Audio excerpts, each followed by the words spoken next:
গোমর পাশ করে পরে এখান থেকে যাব। দেখেন, আপনাকে আমি পানি পড়া দিই, পানি পড়ার সময় দেখবেন পরে আস্তে আস্তে ফু দেওয়ার সময় জোরে একটা ফু দেয় না, পরে আস্তে ফু দেয়, ফু জোরে দেয় পরে আসতে। কেন? এটা একটা গোমর আছে যেটা আসতে পরে, এটা যদি জোরে পড়ে আর আপনি যদি শুনতে পারেন তা আপনি হুজুরকে বলেন, ধুর মিয়া এটা তো আমিই পারি, আমার দেবো, আমি ফু দিব, আপনার লাগতো না। হুজুর পরে সূরা ফাতিহা আর কিচ্ছু না, শুধু সূরা কি পড়ে? ফাতিহা পড়ে। আবার খেয়াল করেন, আপনাদের কিছু সমস্যা আছে। সেদিন একটা আমাকে বললো যে হুজুর আমার বাপ মা তো মারা গিয়েছে, কয়েক বছর হয়েছে, তো হুজুর আমার বাপ মার জন্য একটু দোয়া করতে হবে, চলেন। আমি বললাম কি ব্যাপার, আপনার বাপ মা কি এখনো জান্নাতে যায় নাই? প্রত্যেক বছর তো আমাদেরকে নিয়ে দোয়া করান জান্নাতে ফাটানোর জন্য, তার মানে এখন দোয়া করলে বোঝা যাচ্ছে যে আসলে জান্নাতে যায় নাই। কয় ভাই এটা কি বললেন? বললাম যে ভাই এত বোকামি করেন কেন?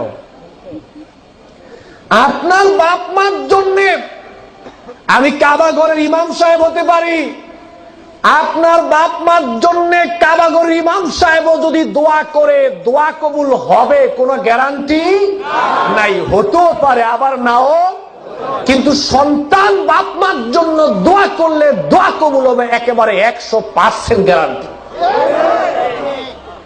আপনি আপনার বাপ মার জন্য আমাকে দোয়া করতে বলেন কেন? লজ্জা লাগে নিজের বাপ মার জন্য দোয়া করতে?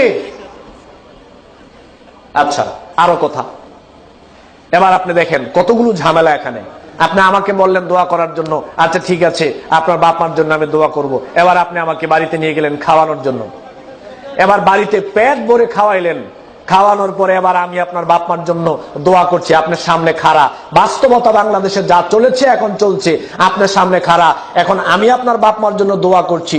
দোয়াতে কি কান্না যে হুজুরে কাঁদে, নিজের বাপ মার জন্য হুজুর কাঁদে না, হুজুর আপনার বাপ মার জন্য কাঁদে। আসলে কাঁদে না, পুরোটাই অ্যাক্টিং, একটাও কাঁদে না, চোখ দিয়ে একটুও পানি আসে না কারো, আমি নিজে জানি না। এরপরে আপনার সামনে দাঁড়ানো বলছেন হুজুর দোয়া করেন বাপ মার জন্য।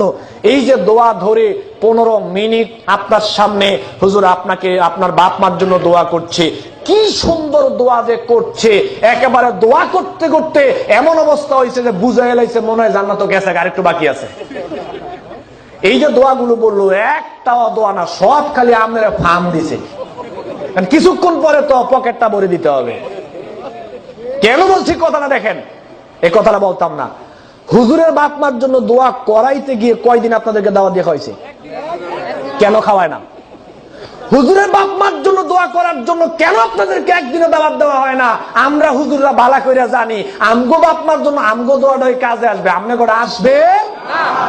আপনারা বুঝেন না, আমগো দোষ নাই, হুজুরগো দোষ নাই, বুঝেন না তো আপনারা। হুজুররা কি করবো? হুজুররাও তো ঠেলায় পরে চাকরি চলে যাবে, বিদায় যেতে হয়। এখন আপনারাই তো হুজুরদেরকে বাধ্য করেন, দায়ী আগে আপনারা। এরপরে দেখেন হুজুরের দোয়ার প্রতি আপনি এত নির্ভরশীল, আপনি তো বুঝতে পারেন না।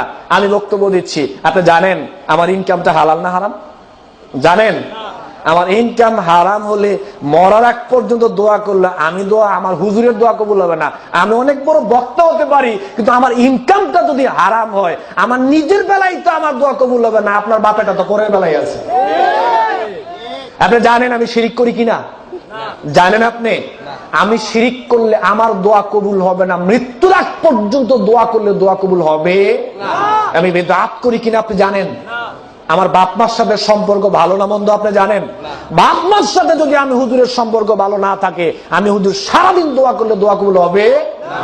রিদার রব্বু ফি রিদাল ওয়ালিদি ওয়া সাখাতার রব্বু ফি সাখাতাল ওয়ালিদি। রাসূল সাল্লাল্লাহু আলাইহি ওয়াসাল্লাম বলছেন যে এই সন্তানের বেলায় বাপ মা সন্তুষ্ট, আল্লাহ ওই সন্তানের প্রতি সন্তুষ্ট। এই সন্তানের প্রতি বাপ মা অসন্তুষ্ট, আল্লাহ সন্তানের প্রতি অসন্তুষ্ট। তো আল্লাহ যেই বেড়ার প্রতি অসন্তুষ্ট, সেই বেড়া দোয়া করলে বুঝি দোয়া কবুল হইব? বুঝেন না আপনারা, আপনারাই বুঝেন না। হুজুরদেরকে দোষে লাভ নাই, দোষ আগে আপনাদের। এই বিশ্বাসটা মন থেকে তুলে নিতে হবে যে যে কোনো দোয়ার বেলায় খালি হুজুরের দোয়া লাগবে, হুজুরের দোয়া লাগবে। সেদিন এই মোহাম্মদ আলী ভাই দেখলাম একটা প্রোগ্রামে সুন্দর কথা বললো যে সব দোয়ার সব মোনাজাতে খালি হুজুর লাগে, তো স্ত্রী সহবাসের দোয়া নেন না কেন? সব দোয়া যে খালি আপনার হুজুর লাগে।